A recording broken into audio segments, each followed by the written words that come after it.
Okay, Assalamualaikum warahmatullahi wabarakatuh. Welcome to my video, guys. On this occasion, I would like to explain you about culturalism. Okay, this is my PowerPoint.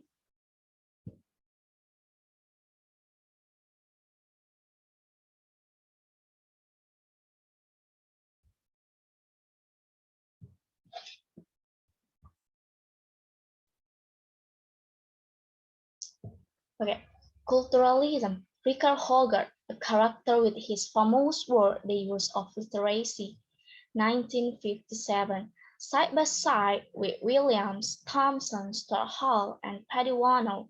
They are names that fill books in cultural studies.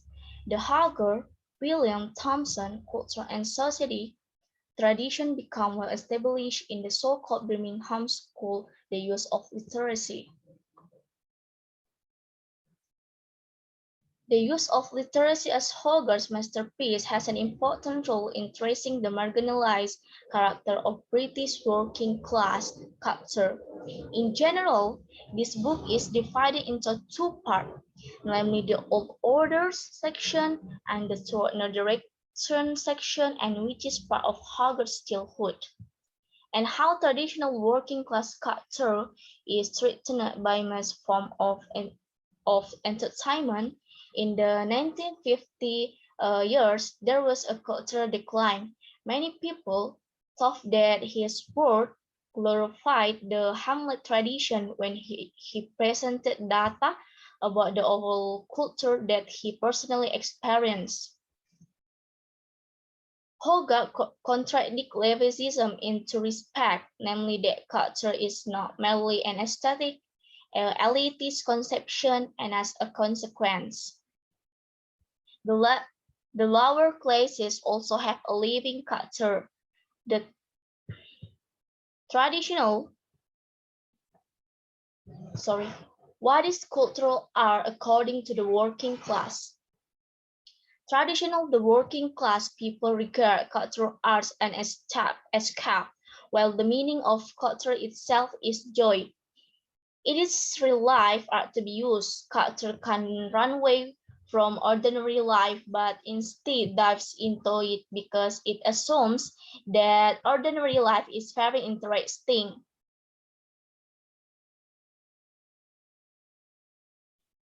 At Thomson, The Making of the English Working Class. At Thomson, The Making of the English Working Class, like any other class for Thomson, is a historical phenomenon. It is not a structure or a category, but a union of a number of disparate and seemingly related events both in the raw material of experience and a consequences. The making of the English working class, detailing the political and cultural formatting of the British working class, reconstructs the political and cultural tradition of British radicalism in the late 18th century.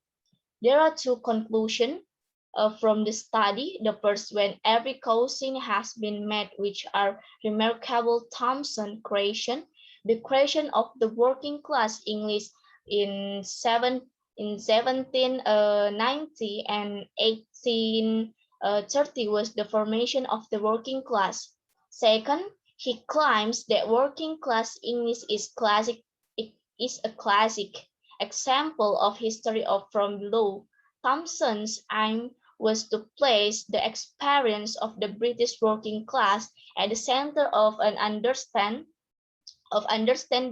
of the formation of industrial capitalist society in the decade leading up to the 1830 years. Thomson does not accept the term culturalism as a descriptive description. These and other related points serve as inspiration for the inspiring history workshop between Richard Johnson, Stuart Hall, and Thomson himself.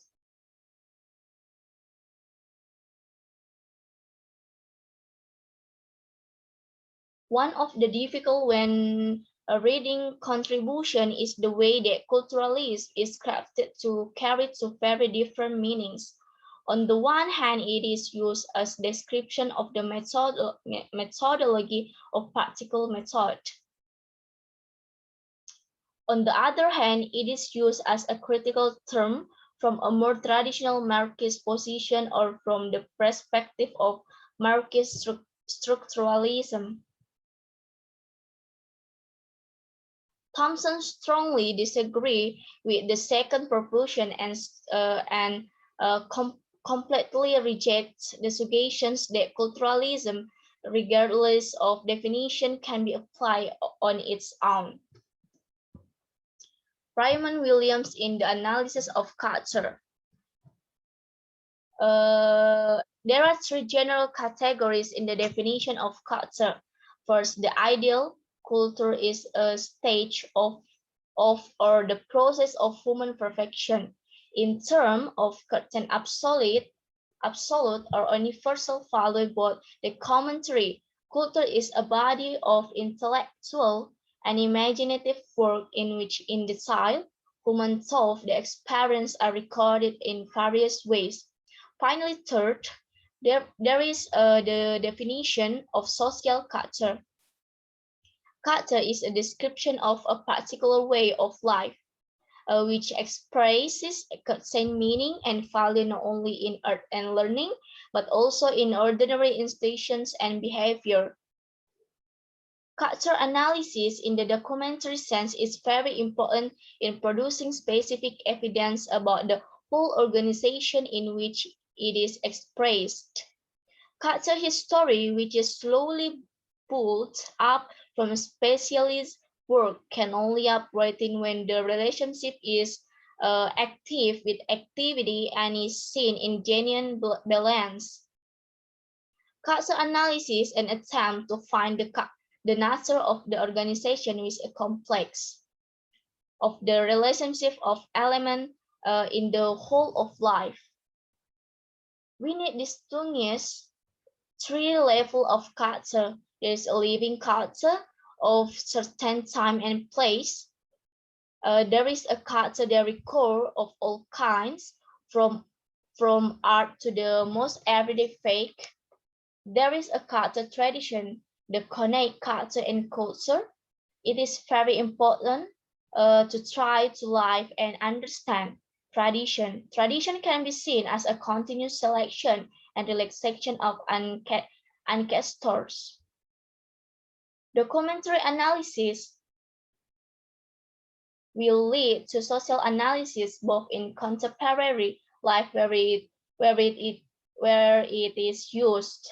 The more clearly we will see its true values, those documentary analysis will lead to social analysis either in cultural life, the past or in selective traditions is a social organization itself. Each element we analyze will be active in the sense that it will be seen in certain relationship on many different levels. Okay, next. Storhall and Paduano. Storhall and Paduano, when it first appeared in 1964, Storhall and Paduano in the popular arts opened an almost unprecedented field of analysis and investigation into contemporary culture. Contrary to the prevailing view at the time, Hall and Warner recognized the social cultural importance of popular culture and consider it worthy of serious study. In the analysis of everything from Western and Mickey Spelling, Ian Fleming and Raymond Chandler novels, to just advertising and the television industry, they are guided by the belief that studying popular culture demands an evolution of text and full attention to their nature. In doing so, they raise questions about community relations. They continue to pull on the study long out of print, the landmark text in Halt's research, development, theoretical and methodological apparatus while aiding to a greater understanding of knowledge. This edition also includes a new introduction by Ricard Dyer who contextualized popular art in the history of cultural studies and outlined its enduring impact and legacy. Okay, Center for the Contemporary Culture Study. Center for the Study of Contemporary Culture in the Introduction to the Long Revolution, Williams, 1965, laments the fact that there is no academic subject in which the question I'm interested in are pursued. I hope one day there might be. 3 years after the publication, Hogarth founded the Center for Contemporary Culture Study at the University of Birmingham. Culturalists study culture texts and practice to reconstruct experience, values, age.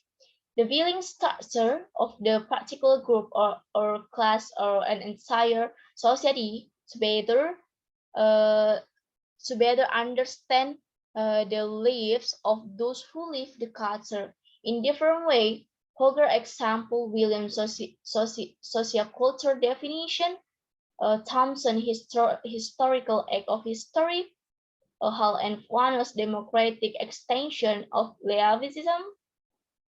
Each of the contributions discussed here argues that living culture is learned and habitually learn living culture. On the basis of this and other assumptions of culturalism transmitted through the British tradition, sociology, and history, the study of British culture was initiated.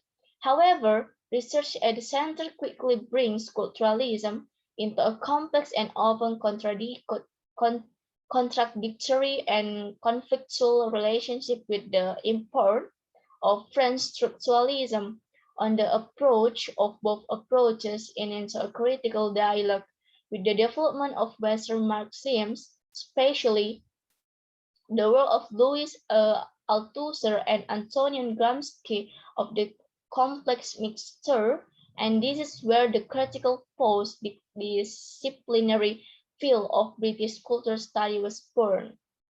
Okay, I think that's all for me. Thank you for your participation in my video and see you next time.